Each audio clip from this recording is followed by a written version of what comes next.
Hello, welcome back. So, I figured today I'll film a few of these stories to share with y'all, and I thought you might enjoy this one. One day I was babysitting, which I did a lot of, and I was babysitting 6 children.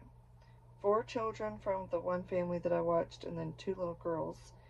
And I absolutely adored and still adore each one of these now adults. They're not children anymore.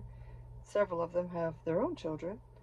But the one family that had the 4 kids were dog lovers, and they had a boxer. It was their first one that they had owned since I had been babysitting for them. And her name was Princess.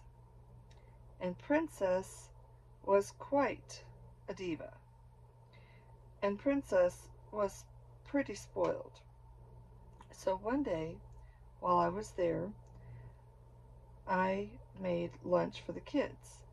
And the lady I babysat for told me that she wanted me to make burgers. So she had left just enough hamburger meat, just enough buns, just enough of everything else to go on a burger, and I think some potato chips. And my job was to cook up the lunch, plate it for each person. There was no leftovers, no room for error, and I fixed us each a plate. Well, since there were 6 children and there were 6 places at the table, there wasn't room for me to sit at the table with the kids. So I went into the living room and I set my plate down on the coffee table. Then I walked back into the kitchen to get my drink.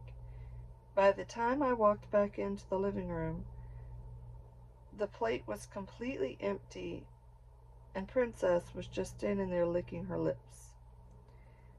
Now, I don't think I've ever been so angry at a dog. Princess was the most stupid dog I'd ever known, unless it came to stealing food, and then she was super smart.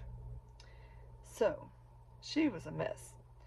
I was not happy, and I'm sure I found something else to eat, but I've never forgiven that dog for stealing my burger.